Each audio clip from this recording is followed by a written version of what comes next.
6 விதமான நிலைகள் சொன்னீங்க மத்த.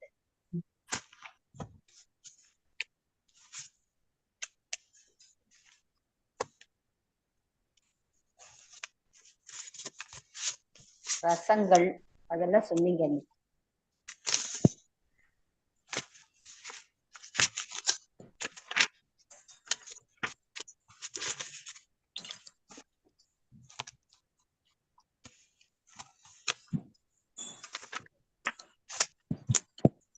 ஆத்மாராமா பினிஷ் பண்ணீங்களா மாதாஜி? அதான் என்ன பண்ணேன்னு எனக்கு கூட ஏன்னா புக்ல பண்ணலாமா? லாஸ்ட் செஷன் இருக்குல்ல, ஏன்னா ஆத்மராமா நீ எடுத்திருக்க மாட்டீங்க. நான் எப்ப முடிச்சிருக்காது Mataji. I think you shouldn't have finished நினைக்கிறேன் மாதாஜி. அந்த நாகபத்னிகள் இருக்குல்ல மாதாஜி, அங்கிருந்து நீங்க படிக்கணும். படிக்கிறது படிச்சுட்டாங்க. நீங்க சாப்டர் 4 தானே மாதாஜி? சாப்டர் 4 நாகபத்னிகள் வருது பாருங்க. Tamil book 41 page. Okay okay fine. Thank you Mataji. ஜானி Mataji, thank you very much. Mataji. Hare Krishna. Very nice of you. Very nice.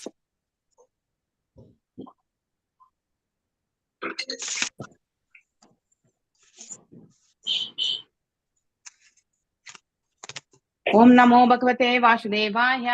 ओम नमो भगवते वासुदेवाय. ओम नमो भगवते वासुदेवाय.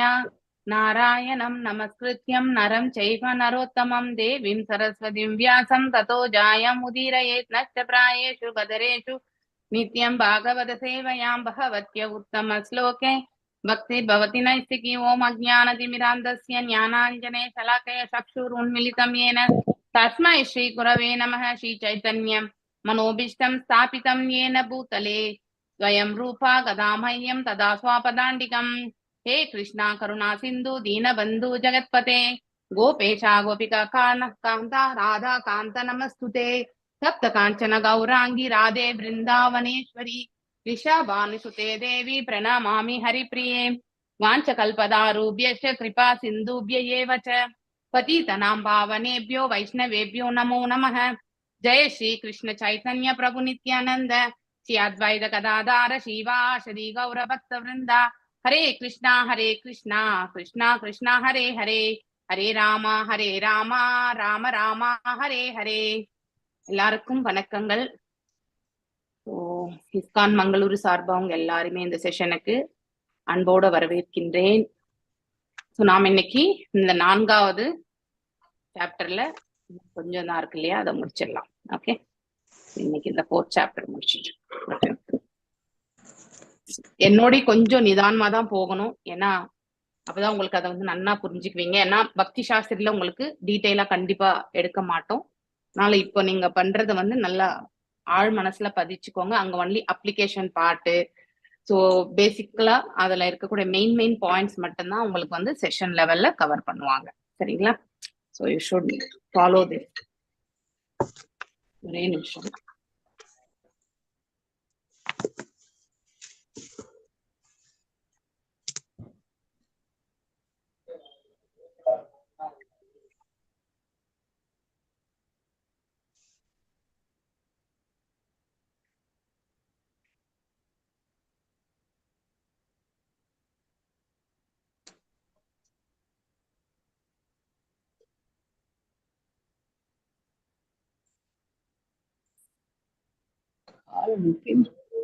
There is a similar prayer by இங்க இருந்து வாசிக்கிறீங்களா யாராவது? பத்மா மாதாஜி இதே போல, அதாவது பக்தி தொண்டு எல்லா முக்திகளுக்கும் மேலானது, அத்தியாயம் 4 பக்கம் 41. இதே போன்ற பிரார்த்தனையை நாகபத்தினிகள் காளிங்க நாகத்தின் மனைவியர் ஸ்ரீமத் பாகவதம் 10ஆம் காண்டம் 16ஆம் அத்தியாயம் 37வது ஸ்லோகத்தில் சொல்கிறார். அதில் அவர்கள், போற்றுதற்குரிய பகவானே, உமது தாமரை திருவடிகளில் உள்ள தூசி மிகவும் அற்புதமானதாகும். அத்தூசியினை பெரும் பாக்கியசாலி மேலுகங்களை பற்றியோ, எல்லா உலகங்களின் ஆளுமையை பற்றியோ, யோக சித்திகளை பற்றியோ, ஏன் பௌதீக வாழ்விலிருந்து விடுதலை பெறுவதை பற்றியோ கூட கவலைப்படுவதில்லை. அதாவது உமது தாமரை திருவடிகளின் தூசியை பூசிக்கொண்டவன் சித்தி பெறும் பிற நிலைகளை ஒரு சிறிதும் பொருட்படுத்துவதில்லை என்று கூறுகின்றனர்.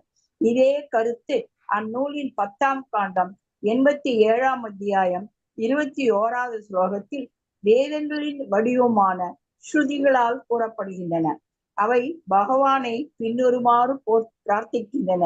போற்றுதற்குரிய பகவானே, ஆன்மீக ஞானத்தை அறிந்து கொள்ளுதல் மிகவும் கடினமானதாகும். நீர் இப்போது உமது உண்மை வடிவத்தில் இங்கு அவதரித்திருப்பது மிகவும் கடினமான பிரம்ம ஞானத்தை பற்றி எங்களுக்கு விளக்குவதற்கே ஆகும். அதனால்தான் முக்தி பெற்ற ஆச்சாரியருடன் தொடர்பு கொள்ள வேண்டும் என்பதற்காக தமது பௌதீக சுகங்களை துறந்துவிட்ட உமது பக்தர்கள் இப்போது பகவானாகிய உமது பக்தி தொண்டில் முற்றிலும் ஆழ்ந்திருக்கின்றனர். இதன் காரணமாக அவர்கள் முக்தியை பற்றி கூட சிறிதும் கவலைப்படுவதில்லை. இச்சுலோகத்தை விளக்குகையில் ஆன்மீக ஞானம் என்பது ஆத்மாவையும் பரமாத்மாவையும் புரிந்து கொள்ளுதல் ஆகும். இதனை முதலில் மனதில் கொள்ள வேண்டும். தன்மையினால் தனிப்பட்ட ஆத்மாவும் பரமாத்மாவும் ஒன்றுதான். அதனால் அவை இரண்டும் பிரம்மம் என்று அறியப்படுகின்றன. ஆனால் பிரம்மம் அறிவதற்கு மிகவும் அரியதாகும். ஆத்மாவை பற்றி அறிந்து கொள்ள பல தத்துவ ஞானிகள் ஈடுபட்டுள்ளனர். ஆயினும் அவர்களால் ஒரு உறுதியான முடிவிற்கு வர இயலவில்லை. இது பகவத்கீதையில் கோடிக்கணக்கான மனிதர்களில் ஆன்மீக ஞானம் என்றால் என்னவென்று ஒரே ஒரு மனிதனே அறிந்து கொள்ள முயல்கிறான்.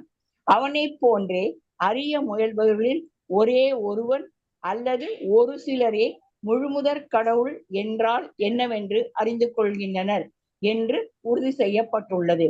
எனவே இஸ்லோகம் ஆன்மீக ஞானம் அடைவதற்கு மிகவும் அரியதாகும் என்றும், அதனால்தான் அதனை எளிதில் எய்து செய்வதற்காக பரமபுருஷ பகவான் தமது உண்மை வடிவமான ஸ்ரீ கிருஷ்ணர் வடிவத்தில் இப்பூமியில் அவதரித்து அர்ஜுனனை போன்ற தமது துணைவன் ஒருவனுக்கு நேரடியாக உபதேசிக்கின்றார் என்றும், அதன் மூலம் பொதுமக்களும் இந்த ஆன்மீக ஞானத்தின் பயனை பெற முடியும் என்றும் கூறுகிறது.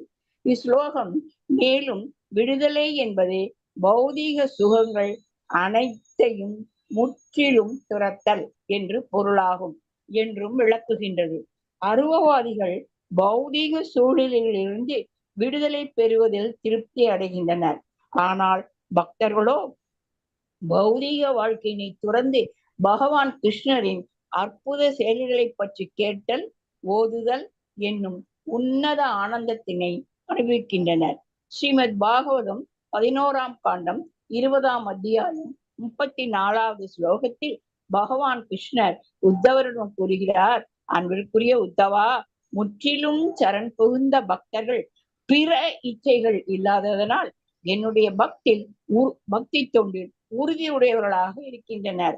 அவர்களுக்கு 4 வகையான ஆன்மீக செல்வங்களை அளித்த போதிலும் அவற்றை அவர்கள் மறுதலிப்பர். ஆகையால் அவர்கள் இப்பௌதீக உலகில் உள்ள எதையும் விரும்புவர் என்று கூறுவதற்கு என்ன இருக்கிறது? இதே போன்று பகவான் கிருஷ்ணர் பாகவதம் 11ஆம் காண்டம் 14ஆம் அத்தியாயம் 14வது ஸ்லோகத்தில், அன்பிற்குரிய உத்தவா, எனது நினைவில் மற்றும் செயல்களில் முற்றிலும் ஆழ்ந்திருக்கும் ஒருவன் பிரம்மதேவனின் பதவியோ இந்திர பதவியையோ பிற உலகங்களின் ஆட்சியையோ என் வகை யோக சித்திகளையோ ஏன் முக்தியை கூட விரும்புவதில்லை என்று கூறுகிறார். ஸ்ரீமத் பாகவதம் 12ஆம் காண்டம் 10ஆம் அத்தியாயம் 6வது ஸ்லோகத்தில் சிவபெருமான் தேவியிடம் கூறுகிறார், அன்பிற்குரியவளே, சிறந்த பிராமணரான இந்த மார்க்கண்டேய முனி முழுமுதற் கடவுளிடத்து மாறா நம்பிக்கையும் பக்தியும் உடையவராவார். அதனால் அவர் பௌதீக உலகத்திலிருந்து விடுதலை பெறுவது உள்ளிட்ட எந்த ஒரு வரத்தையும் விரும்புவதில்லை. ஹரே கிருஷ்ண மாதாஜி. ஹரே கிருஷ்ண மாதாஜி. ரொம்ப அற்புதமான இது. சோ நாகபத்தினி காலிங்க நர்த்தனம் ஆல்ரெடி நீங்க எல்லாம் கிருஷ்ணா புக் ரீடிங் அட்டென்ட் பண்ணிட்டு இருந்தீங்கன்னா, நம்ம அந்த 16வது அத்தியாயம் வாசிக்கும் பொழுது காளிங்கனுடைய பத்னிகள் எல்லாமே பகவான்கிட்ட வந்து பிரார்த்திப்பாங்க இல்லையா? எங்க காளிங்கனை வந்து பகவான் வதைத்து விடுவாரோ அப்படிங்கிற ஒரு ஆதங்கம் அவர்களுக்கு. ஆனால் காளிங்கன் வந்து அந்த இடத்தை விட்டு அகலுவதற்கான ஒரு வழியை மட்டும்தான் பகவான் செய்தார். மேலும் அந்த யமுனை நதியில இருக்கக்கூடிய நஞ்சையெல்லாம் அவன் மீண்டும் திரும்ப பெற்றுவிட வேண்டும். அதுதான் வந்து அவனுக்கு கொடுத்த அதாவது செயல், அதாவது அந்த வேலையை அவன் செய்யணும்ன்றது வந்து பகவான். சோ பகவானுடைய திருப்பாதங்கள் அவனுடைய அந்த அதாவது பாம்பனுடைய அந்த தலைப்பகுதியில இல்லையா, ஃபூட்ஸ்ன்னு சொல்லுவாங்க இங்கிலீஷ்ல, தமிழ்ல வந்து எனக்கு கரெக்டா ஞாபகம் இல்லை. அவருடைய பாதங்கள் படிந்ததால அவன் வந்து மேன்மை பெற்றான் இல்லையா, பாக்கியத்தை பெற்றான் என்று சொல்லப்படுகிறது. சோ நாகபத்னிகள் வந்து பகவானை வந்து இவ்வாறு புகழாரங்கள் அதாவது சூடுகிறார்கள். ஏன்னா கணவனை வந்து கண்டிப்பாக அதாவது ரட்சணைக்காக அவர்கள் வருகிறார்கள் பகவானிடத்தில். அந்த மாதிரி அவர்களுடைய பிரார்த்தனைகளை நாம பார்க்கணும். சோ உங்களுடைய தாமரை திருவடிகளில் இருக்கக்கூடிய தூசி அதுவே வந்து வண்டர்ஃபுல்னாக்கா அதுவே மேன்மையானது. அதை விட வந்து ஆச்சரியம், வண்டர்ஃபுல்னா ஆச்சரியப்படக்கூடிய ஒன்றுதான் நமக்கு. Any person who is fortunate enough to achieve this does not care for heavenly planets, lordship over the planetary system, the mystic perfection. So அந்த பாக்கியம் யாருக்கு கிடைச்சது? அதாவது அந்த காளிங்கனுக்கு கிடைச்சது இல்லையா, அந்த நாகத்திற்கு கிடைச்சது. ஏன்னா பகவான் காளிங்க நர்த்தனமே ஆடினார் அவனுடைய தலையில இல்லையா. சோ பகவானுடைய திருப்பாதங்களுடைய அந்த பதிவு வந்து அவனுடைய அந்த தலை மேல பதிந்தது என்று சொல்லப்படுகிறது. சோ பகவானுடைய திருப்பாதங்கள் படிந்தாலே போரும். அதாவது வேற எதுவுமே இந்த பிரபஞ்சத்தில் தேவையே இல்லை. சோ சொர்க்கமும் தேவையில்லை இல்லையா. மேலும் எந்த ஒரு அண்டத்தையும் ஆள வேண்டிய அந்த இப்ப பிரம்மர் ஆண்டு இருக்கார் இல்லையா, நம்ம எல்லாருமே படைக்கிறார், அவர் தான் ஃபர்ஸ்ட் ஜீவாத்மா. அந்த பதவி கூட தேவை கிடையாது. மேலும் யோக நிலைகள்ல வந்து 8 அஷ்டாங்க யோகத்துல வந்து நிலை கொண்டு அஷ்ட சித்திகளை வந்து அதாவது படைக்கிறது. சோ அனிமா லகிமா இதெல்லாம் கூட வந்து செயல்படும் பொழுது அதனால என்ன கிடைக்கும் நமக்கு? இந்த பௌதிக வளங்களை தான் நம்ம அதிகப்படுத்தும், வேற எதுவுமே கிடைக்காது. சோ மேலும் இந்த பௌதீக கலங்கங்கள்ல இருந்து பாத்தீங்கன்னாக்கா, அதாவது பௌதிக கலங்கம்னு சொல்ல முடியாது, பௌதீகத்திலேயே வந்து பிறக்கக்கூடிய அந்த வாய்ப்பையும் வந்து மோட்சத்தை வந்து பெற முடியும். இதெல்லாம் பெற்றால் கூட பகவானுடைய திருப்பாதங்களுடைய அவருடைய டஸ்ட் இல்லையா, அந்த பாதத்துல இருக்கக்கூடிய அந்த தூசி நம்ம மேல படுறது அதை விட மேன்மையானது இதெல்லாம். எதுவுமே இதெல்லாமே மேன்மையான ஒன்றுதான். அதாவது சொர்க்கத்துல போய் சோமரசத்தை பருகி அங்கே நாம வந்து சில காலம் கழிக்கிறது இல்லையா, ஒரு பௌதிக உலகத்தை ஆள்றது, மற்றும் வந்து அஷ்ட சித்திகளை பெற்று நாம வந்து அந்த சித்திகளை வந்து செயல்படுத்துறது, மேலும் மோட்சத்தை அடையிறது, இதெல்லாம் கூட மேன்மையான செயல்கள். ஆனா அதை எல்லாத்தையும் விட மேன்மையான செயல் எது? பகவானுடைய திருப்பாதங்களில் படிந்திருக்கக்கூடிய தூசி நம்ம மேல படுறது. In other words, anyone who adores the dust of your lotus feet does not care a fig for all the perfectional stages இல்லையா. அதாவது வேற எந்த பக்குவத்தை பற்றியுமே அவர்கள் வந்து பெரிதாக கருதவே மாட்டார்கள். பகவானுடைய திருப்பாதங்களில் இருந்து வந்த தூசியை வந்து நாம பார்க்க adores the dust, அது அவ்வளவு மேன்மை. இதே சிஷ்டாஷ்டகத்துல வந்து 5th ஸ்லோகம் வரும் இல்லையா, சுநாதனம் நாஜனம் நா சுந்தரியும் கவிதாம் வா ஜெகதீஷம் காமையே மம ஜன்மனி ஜன்மனீஸ்வரே பவதாத் பக்தி ஹைத்துகி துவை ஐ நந்தனா தனுஜா கிங்கரம் பதிதம் வா விஷமே பவாம்புதவ் கிருபயா தவ பாத பங்கஜா சித தூளி சதிருஷம் விசிந்தையா. சதாசித தூளி பாதா, அவருடைய பாதத்திலிருந்து இருக்கக்கூடிய சிறு தூசி இல்லையா, அதுல வந்து நம்ம அந்த தூசியில நம்ம வந்து நம்ம மேல பட்டா கூட போறோம், நம்ம வந்து எவ்வளவோ தன்யம் ஆயிடுறோம் இல்லையா. அதுதான் இந்த இடத்துல அங்கேயும் வந்து நம்ம சைத்தன்ய மகாபிரபு ரொம்ப அற்புதமாக விளக்கி இருக்கிறார். சோ இங்க எது மேன்மையானது என்றால் பகவானுடைய திருப்பாதங்களிலிருந்து வரக்கூடிய சிறு தூசி, அதுவே மேன்மையா. அது நம்ம மேல பட்டாலே நம்ம வந்து எவ்வளவோ நம்ம இந்த அதாவது மோட்சத்தை விட மேன்மையான கதியை அடைந்து விடுவோம் என்பது சொல்லப்படுகிறது. மேலும் 10வது கேண்டோல அதாவது 87வது அத்தியாயத்துல 21வது ஸ்லோகத்துல வந்து சொல்லப்பட்டிருக்கு. அதாவது ஸ்ருதி மந்திரங்கள் இல்லையா, அதாவது ரூபம் கொண்ட அந்த வேதம் வந்து பகவானிடத்தில் அது பிரார்த்தனை கொள்கின்றதாம். அதாவது அன்பான பகவானே, it's very difficult to understand spiritual knowledge. ஆன்மீக ஞானத்தை புரிந்து கொள்வது மிக மிக கடினமானது. Your appearance here as you are is to explain to us this most difficult subject of knowledge of spirit. அதாவது தங்களுடைய இந்த அவதாரம் வந்து இங்க நீங்க வந்திருக்கீங்கன்னா, சோ இது எதை வந்து எடுத்துரைக்கின்றது என்றால் இந்த ஆன்மாவனுடைய உன்னதமான அந்த ஞானத்தை பற்றி எடுத்துரைக்கிறது. ஆனா அதை புரிந்து கொள்வது மிக மிக கடினம் அப்படிங்கிறது வந்து ரூபம் கொண்ட அந்த வேதம் வந்து பகவானிடத்தில் வந்து பேசுகின்றது. Actually as such your devotees have left their domestic comforts to associate with the liberated acharyas. அது மேலும் வந்து உங்களுடைய பக்தர்கள் வந்து அவங்களுடைய பௌதீகத்துல இருக்கக்கூடிய அனைத்து வைபவங்களையுமே விட்டுட்டு மேன்மையான ஆச்சாரியர்களோட அவங்க சங்கத்தை வந்து ஏற்படுத்துகிறார்கள் இல்லையா. சோ சைத்தன்ய மகாபிரபு, நித்யானந்த பிரபு, அத்வைதாச்சாரியார் இல்லையா, கதாதர பண்டித், அடுத்து வந்து இவர் கதாதர ஸ்ரீவாச தாகூர் இல்லையா. சோ இந்த 5 பேருடைய அசோசியேஷன் இல்லையா. மேலும் ஷட் கோஸ்வாமிகள், ஜீவ கோஸ்வாமி, சனாதன கோஸ்வாமி, ரூப கோஸ்வாமி இல்லையா, ரகுநாத தாச கோஸ்வாமி, ரகுநாத பட்ட கோஸ்வாமி, கோபால கோஸ்வாமி. சோ இப்படி இந்த 6 கோஸ்வாமிகள்.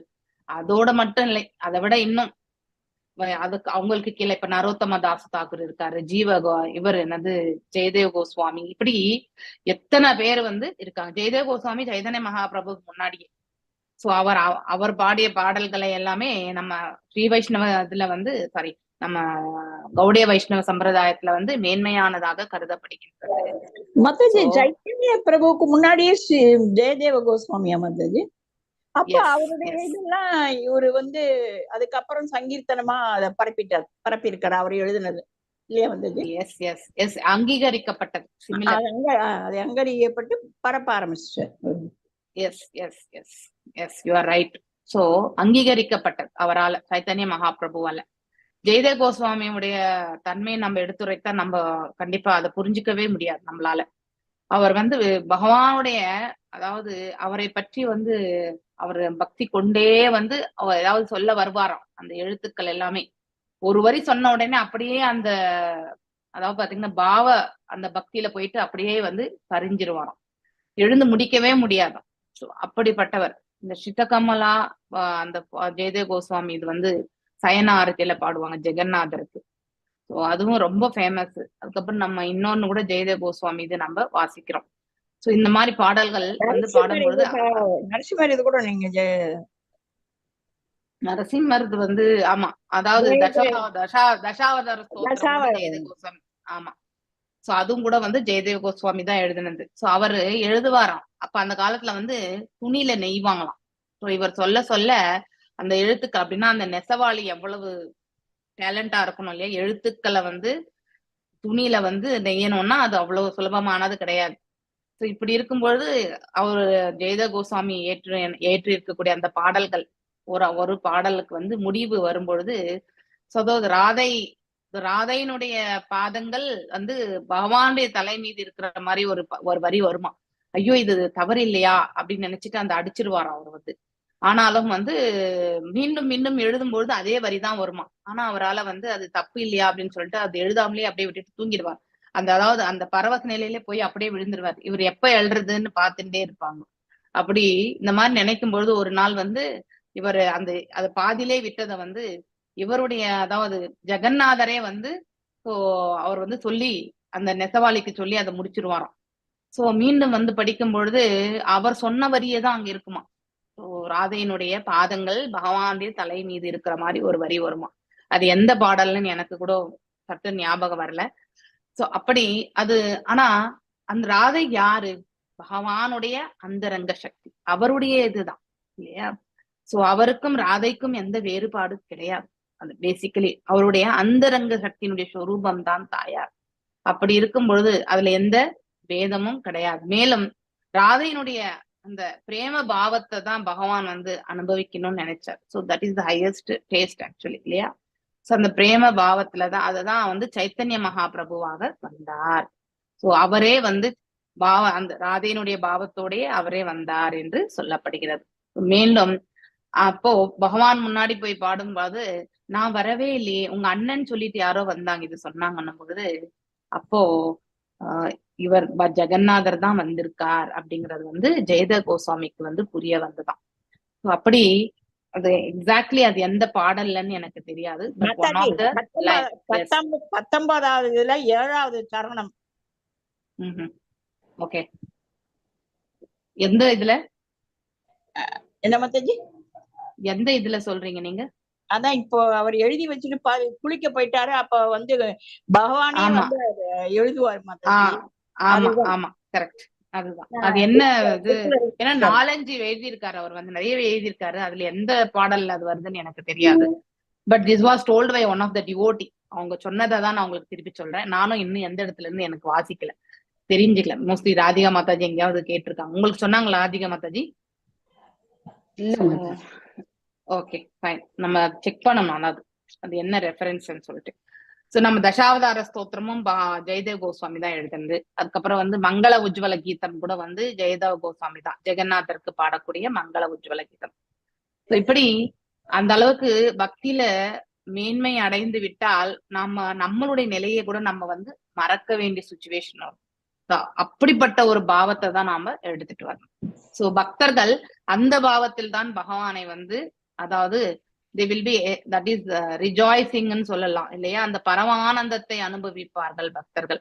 அப்படிப்பட்டவர்களுக்கு இந்த 4 முக்திகள், ஆல்ரெடி சாயுஜ்ய முக்தி வந்து இக்னோர்டு தான் இல்லையா, அது வந்து இம்பர்சனலிஸ்டுக்கு தான் சாயுஜ்ய முக்தி. சோ ஆனா இவங்க எல்லாம் மிச்சம் இருக்கக்கூடிய 4 முக்திகளை கூட இந்த பக்தர்கள் வந்து பொருட்படுத்தவே மாட்டாங்க. அதுதான் இந்த இடத்துல சொல்லப்படுது. now fully merged in the devotional service of your lordship. இதை யார் சொல்றது? ரூபம் கொண்ட வேதம் சொல்கின்றது பகவானிடத்தில். and they don't care for liberation. மோட்சத்தை பற்றி கூட அவங்க வந்து கவலையே பட மாட்டாங்க அப்படின்னு ரொம்ப அற்புதமா சொல்லியிருக்காரு. So in explaining this verse, it should be noted that spiritual knowledge means, அது புரிஞ்சுக்கிறது ரொம்ப கஷ்டம் இல்லையா.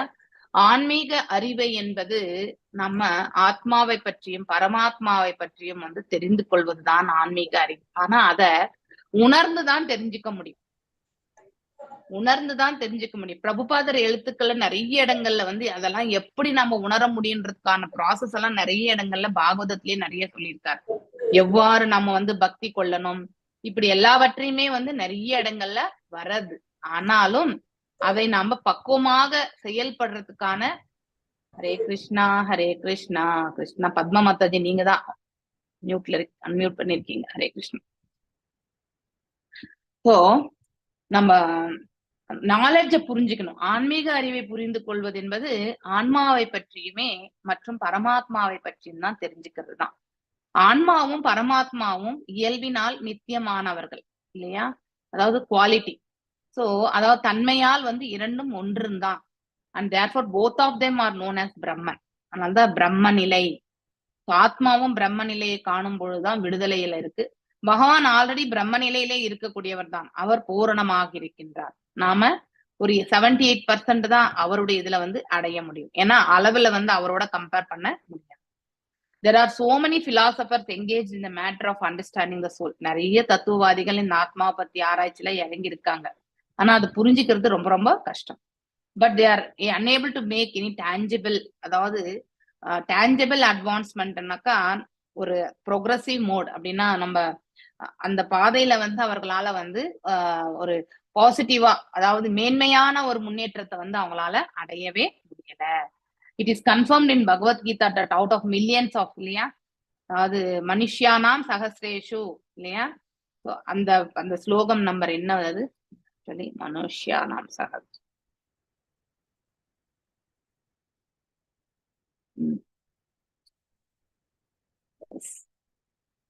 வேதாபேஸ் 7.3 மனுஷ்யானாம் சஹஸ்ரேஷு கஷ்டித் யததி சித்தையே.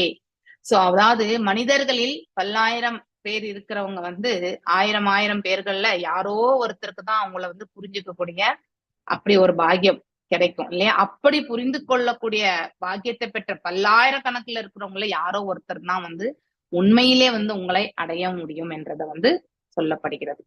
So out of many thousands among men, one may endure for perfection. பக்குவம் அடையறதுக்கு முயற்சி செய்வாங்க. அவ்வாறு பக்குவம் அடையக்கூடிய 10,000 இருக்கக்கூடிய மனிதர்கள்ல யாரோ ஒருத்தர் தான் வந்து உண்மையிலே வந்து பகவானை வந்து புரிந்து கொள்ள முடியும் என்று இந்த இடத்துல அற்புதமாக எடுத்துரைக்கிறாங்க. அதுதான் நாம இந்த இடத்துல தெரிஞ்சுக்கணும். So out of many such person who are trying to understand, only one or few may know what is the supreme personality of God. கடவுளுடைய உயர்ந்த ஆளுமை யார் என்பதை பற்றி புரிந்து கொள்வது யாரோ ஒருத்தர் தான். So this verse says the spiritual knowledge is very difficult to achieve.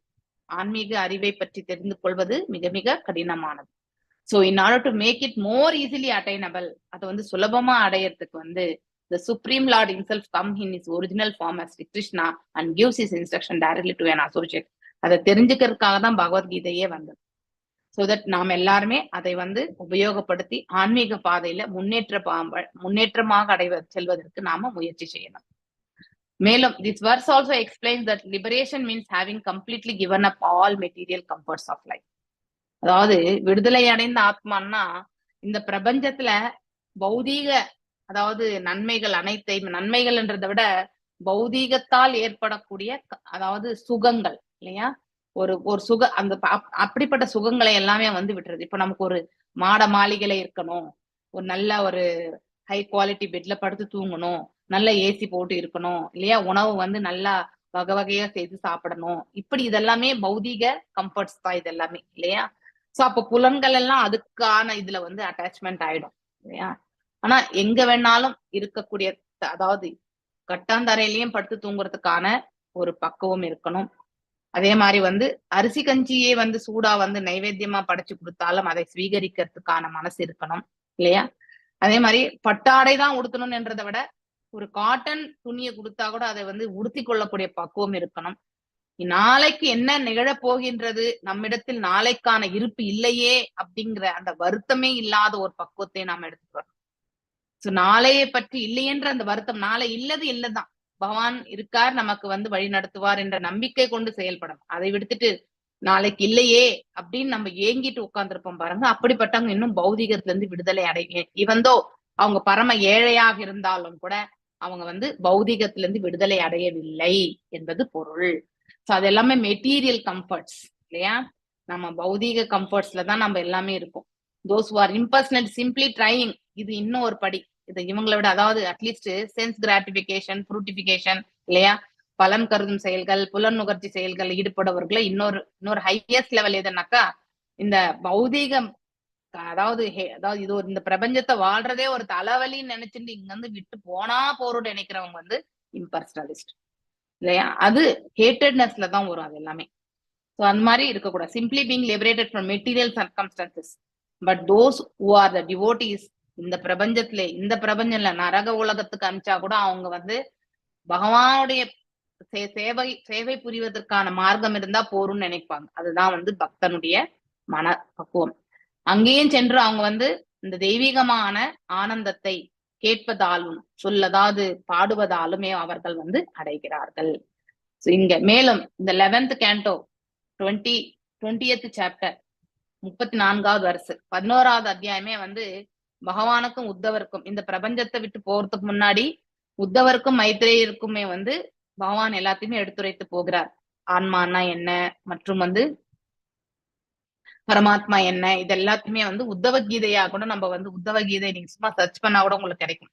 அது வெறுமனே சமவாதம், எப்படி அர்ஜுனருக்கும் பகவானுக்கும் வந்து இடையில் நடந்ததால வந்த பகவத்கீதை போல உத்தவ கீதை வந்து உத்தவர் கேட்கக்கூடிய கேள்விகளுக்கெல்லாம் பகவான் கொடுப்பார். இங்க பகவான் வந்து இதெல்லாம் நல்லது அப்படிங்கிறதுக்கும் அதுல வரக்கூடிய இதுக்கு சம்பந்தப்பட்ட கொஸ்டின்ஸ் எல்லாம் தான் வந்து அர்ஜுனர் கேட்டார். ஆனா இந்த இடத்துல உத்தவர் வந்து இது நாள் வரைக்குமே கண்ணன் எவ்வாறு வாழ்ந்தார் இல்லையா, சோ கண்ணன் சொன்னது வேற செய்தது வேற, இப்படிப்பட்ட ஒரு கேள்விகள் தான் வந்து உத்தவர் நிறைய கேட்டிருப்பார். சோ மேலும் இந்த ஆத்மாவை பற்றியான அறிவு, பரமாத்மாவை பற்றிய அறிவு, இதை பற்றி எல்லாமே நிறையவே எடுத்துரைக்கப்பட்டிருக்கிறது உத்தவ கீதையில. சோ இந்த 11வது அத்தியாயத்தை வாசிச்சாலே நமக்கு வந்து உத்தவ கீதையை வாசிச்ச மாதிரிதான். அதனால நம்ம வந்து 16வது canto வாசிக்கணும். நம்ம இப்ப நம்ம 3rd canto இன்னொரு 3 சாப்டரோ என்னோதான் இருக்கு, முடிச்சா 4வது canto போகும்.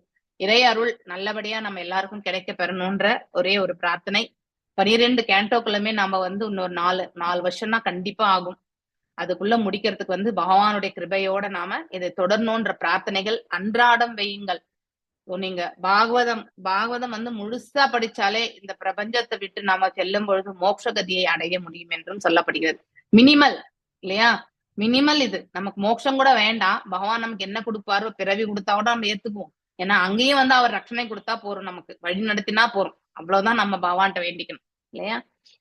சோ ஆனா நம்ம பாகவதத்தை வாசித்தோம்னா அடுத்த ஜென்மத்திலே நமக்கு வாசிக்கக்கூடிய ஒரு பிராப்தம் கண்டிப்பா கிடைக்கும். நீங்க எல்லாம் போன ஜென்மத்துல எங்கேயாவது கொஞ்சமா வாசிச்சிருப்பீங்க, அதனாலதான் இந்த ஜென்மத்துல இங்க வந்து பாகவதம் நீங்க மாத்திரம் இல்ல நானும் சேர்ந்துதான், நம்ம எல்லாம் எங்கேயோ ஒரு இடத்துல கொஞ்சமா கேட்டிருப்போம் இல்ல வாசிச்சிருந்திருப்போம். அதுக்குதான் இந்த இந்த பிரபஞ்சத்துல நாம இந்த ரூபத்துல வந்த போது பகவான் அதை வாசிக்கிறதுக்கான அவகாசத்தை வந்து ஏற்படுத்தி கொடுத்திருக்கார் இல்லையா? இல்லைன்னா எங்கெங்கயோ மூலையில இருந்த நாம எல்லாருமே இந்த இணையதளத்துல வந்து நாம கண்டிப்பா இணைந்திருக்கவே முடியாது. அதனால பாகவதத்தை வந்து கண்டிப்பா கேட்கணும், நெவர் மிஸ். சோ இப்ப நீங்க எல்லாருமே இந்த 12வது சாப்டர் நடந்துட்டு இருக்குன்னு நினைக்கிறேன், 18 days. அதனால யாரெல்லாம் வந்து நீங்க கோஆர்டினேட்டர்ஸா இருக்கீங்களோ அங்க இருக்கக்கூடிய பக்தர்களுக்கு எல்லாமே, எஸ்பெஷலி பக்தி சாஸ்திரி ஸ்டூடெண்ட்ஸ், நீங்க வந்து அவங்களுக்கு எல்லாம் கால் பண்ணி பாகவதம் வந்து இந்த 18 நாள் முடிஞ்ச உடனே எல்லாரும் பாகவதம் கிளாஸ்க்கு ஜாயின் ஆகணும் அப்படிங்கறத வந்து சொல்லுங்க. சோ யான் பெற்ற இன்பம் பெருக இவ்வையகம் என்ற மாதிரி நீங்க என்ன நன்மை அடைந்தீர்களோ அதை அவர்களும் படியட்டும் என்ற நல்லெண்ணத்தோட நீங்க வந்து அவர்களை கண்டிப்பாக ஊக்குவிக்கணும். ஓகே. மேலும் my dear Uddhava, the devotees who have completely taken shelter of my service, இல்லையா, are so steadfast in devotional service that they have no other desire. பகவானே சொல்றார், பாகவதத்துல வந்து சொல்கின்றார், யார் என்னுடைய திருத்தொண்டுல வந்து அதாவது நிலை பெற்று செயல்பட்டு கொண்டிருக்கிறார்களோ அவர்களுக்கு வந்து அதற்கு மேற்பட்ட ஆசை எதுவுமே கிடையாது அப்படிங்கறது வந்து எடுத்துரைக்கிறார். ஆனா இது நம்ம அனுபவபூர்வமா இதை நம்ம பார்க்கும் பொழுது, நாம ஒரு பௌதீக செயல் செய்யும் பொழுதும் சரி, ஆன்மீக செயல் செய்யும் பொழுதும் சரி, இதை நாம அலசி ஆராயணும். நாம எந்த அளவுக்கு பக்குவமா இருக்கோம், அடுத்தவங்களை அலசி ஆராயத்துக்கே போகவே வேண்டாம். அவன் பக்தியில இருக்கானா இல்லையா என்றதை பத்தி நீங்க யோசிக்க வேண்டாம். உங்களால முடிஞ்சா அவனை வந்து எழுச்சூற செய்யறதுக்கான வார்த்தைகளை பேசுங்கோ, எடுத்துட்டு வாங்கோ, பாகவதம் கேட்கட்டும், பகவத்கீதை கேட்கட்டும், அந்த வேலை செய்யுங்கோ. புரியுதுங்களா? ஆனா நீங்க இந்த லெவல்ல இருக்கீங்க அந்த லெவல்ல இருக்கீங்கன்றதெல்லாம் எதையுமே சொல்லாதீங்க. லோன்ட் உங்களுடைய வர்டிக்ட் எல்லாம் நீங்க யாருக்கும் கொடுக்கவே வேண்டாம். ஓகே. ஆனா முடிஞ்சா அவங்கள வந்து நல்ல ஒரு மார்க்கத்துக்கு அழைச்சிட்டு வர்றதுக்கு மட்டும் பாருங்க. ஆனா நீங்க எந்த நிலையில இருக்கீங்கன்றத வந்து அப்பப்போ நீங்க யூ ஹாவ் டு வேலிடேட். அப்பதான் நமக்கு எந்த தடைய கற்கள் வந்திருக்கு, நாம் அதை வந்து எவ்வாறு நம்ம வந்து தகர்த்தெறிந்து முன்னாடி போகிறதுக்கான மார்க்கம் பகவான் எப்படி நமக்கு கொடுப்பார், இப்படிதான் நம்ம வந்து யோசிக்கணுமே ஒழிய இதை விடுத்துட்டு அடுத்தவங்க வந்து முன்னேறலையே அப்படின்னு நம்ம நினைக்க கூடாது. நாமும் இன்னும் முன்னேறல. அப்படி இருக்கும் பொழுது அவங்களுக்கு இந்த மார்க்கத்தை காட்டக்கூடிய அந்த மார்கதர்ஷியா மட்டும் நம்ம இருக்கலாம் இல்லையா? சோ அவங்களை எல்லாருமே taken shelter of so steady fast, அதாவது அதாவது நிதான புத்தியுடைய மனிதர் இல்லையா, தீரா, அப்படிப்பட்ட ஒரு பக்குவத்தை எடுக்கிறவங்க வந்து இந்த பிரபஞ்சத்துல வேற எதையுமே வந்து விரும்புறது கிடையாது. And if they're offered with 4 kinds of spiritual opulences, வைபவங்க 4 விதமான வைபவங்கள்னாக்கா அந்த 4 விதமான முக்திகளை பற்றி தான். சாரூப்யா, சாலோக்கியா, சாஷ்டி இதெல்லாம் தான் சொல்றாங்க actually. So they will refuse, அது கூட அவங்க வேணான்னு சொல்லுவாங்க. ஏன்னா அது கூட தேவையில்லை, அவங்க பகவானுக்கு எப்பவுமே திருத்தொண்டு புரியக்கூடிய அந்த பாக்கியத்தை மட்டும்தான் கொடுங்கன்னு கேட்பாங்க. மேலும் Krishna says that another passage பாகவதத்துல அதே 11வது அத்தியாயத்துல 14வது சாப்டர்ல அதாவது ஸ்லோகன் நம்பர் 14ல வந்து, my dear Uddhava, a person whose consciousness is completely absorbed in my thought and activities does not aspire even to occupy the post of Brahma. இருக்கிற பதவியிலே ஒவ்வொரு அண்டத்திலுமே பிரம்ம பதவி தான் ஹையஸ்டே இல்லையா? இந்திர பதவி கூட இதெல்லாம் கூட தேவையில்லை, ஏன்னா அதெல்லாம் பதவி தான். இந்த நல்ல கதி அடைந்த ஆத்மாக்கள் தான் அந்த பதவியை அடையிறது. எப்படி பிரைம் மினிஸ்டர் எலெக்ஷன் வருது இல்லையா, சீஃப் மினிஸ்டர் எலெக்ஷன் எல்லாம் வச்சு நாம எல்லாம் ஓட்டு போட்டு உட்கார வைக்கிறோம். ஆனா அங்க அப்படி கிடையாது, அங்க இறைவனுடையது டிசிஷன் வந்து யாருது, இறைவனுடையது. நாம எல்லாம் இப்ப வந்து நம்ம குடிமக்களா இருந்து நாம அவங்களை எலெக்ட் பண்ணி அனுப்புறோம். ஆனா இந்த இடத்துல இறைவனுடையது. நம்ம எந்த அளவுக்கு பக்குவமா, அவர்தான் ஹிருதயத்திலே உட்கார்ந்து இருக்காரு இல்லையா? சோ நாம எவ்வளவு பக்குவமா இருக்கோம், are we eligible to become Brahma, are we eligible to become Indra, இதெல்லாம் வந்து பார்ப்பாரு. சோ அப்படி இருக்கும்போது அப்படிப்பட்டவர்களுக்கு தான் அந்த பதவியே வந்து வழங்கப்படும். ஆனா பக்தர்கள் அந்த பதவிகள் கூட வேணாம்னு சொல்லிடுவாங்க. That also they want. மேலும் 10வது சாப்டர்ல 6வது வரிசை, இந்த 12th canto பாகவதத்துல வந்து சிவபெருமான் வந்து பார்வதி தாயாருக்கு வந்து எடுத்துரைக்கிறார். திஸ் கிரேட் பிராமணா சேஜ் மார்கண்டேய முனி, அவர் வந்து has attained unflinching faith and devotion under the supreme personality. அவர் வந்து எந்தவித, அதாவது பாத்தீங்கன்னா ஸ்திரமான மனசோட யுக்த வைராகியத்தோட பகவான் மீது அவருக்கு பக்தி என்பது இருக்கு, நம்பிக்கையும் மற்றும் வந்து பக்தியும் இருக்கிறது. அவருக்கு இந்த பிரபஞ்சத்துல வந்து எந்த வரங்களுமே தேவையில்லை, மோட்சம் கூட தேவையில்லை அப்படிங்கறது வந்து சிவபெருமானே வந்து பார்வதி தாயாருக்கு வந்து எடுத்துரைக்கிறார். எஸ் பிரேமா மாதாஜி வாஷிங்க. ஹரே கிருஷ்ணா மாதாஜி.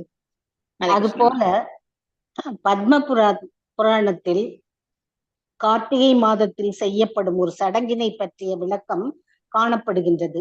இம்மாதத்தில் பிருந்தாவனத்தில் பகவான் கிருஷ்ணரை அவரது தாமோதர வடிவத்தில் நித்தமும் வழிபடுதல் ஒரு ஒழுங்குமுறை விதியாகும். தாமோதர வடிவம் என்பது கிருஷ்ணரை குழந்தை பருவத்தில் அன்னை யசோதா கயிற்றினால் கட்டி வைத்ததை குறிப்பிடுவதாகும். தாம என்றால் கயிறு என்றும் உதரை என்றால் வயிறு என்றும் பொருளாகும். கிருஷ்ணரின் குறும்புத்தனத்தால் மிகவும் பாதிக்கப்பட்ட அன்னை யசோதா அவரது வயிற்றில் ஒரு கயிற்றை கட்டி வைத்தாள். அதனால் கிருஷ்ணருக்கு தாமோதரன் என்று ஒரு பெயர் வழங்கப்படுகிறது. கார்த்திகை மாதத்தில் தாமோதரன் பின்வருமாறு பிரார்த்திக்கப்படுகிறார். போற்றுதற்குரிய பகவானே, நீரே அனைவருக்கும் பகவானாகவும் அனைத்து வரங்களையும் அளிப்பவராகவும் விளங்குகின்றீர். பிரம்மதேவன், சிவபெருமான் போன்ற ஏராளமான தேவர்கள் இருக்கின்றனர். அவர்கள் சில சமயம் தங்கள் பக்தர்களுக்கு வரங்கள் அளிக்கின்றனர். உதாரணமாக சிவபெருமான் ராவணனுக்கு பல வரங்களை அளித்தார். அவ்வாறே பிரம்மதேவனும் இரண்யகசிபுவிற்கு பல வரங்கள் அளித்தார். ஆனால் சிவபெருமானும் பிரம்மதேவனும் பகவான் கிருஷ்ணரின் வரங்களை வேண்டி நிற்பவர்களாதலால் பகவான் கிருஷ்ணர் வரமளிக்கும் அனைவருக்கும் பகவான் என்று அழைக்கப்படுகிறார். அதனால் பகவான் கிருஷ்ணர் தமது பக்தர்களுக்கு அவர்கள் எதை விரும்பினாலும் அதை அளிக்கக்கூடியவர் ஆவார். இருப்பினும் பக்தரின் பிரார்த்தனை தொடர்கிறது. நான் முக்தியையோ அல்லது முக்தி அடையும் வரை பௌதிக சுகத்தையோ உம்மிடம் கேட்க மாட்டேன்.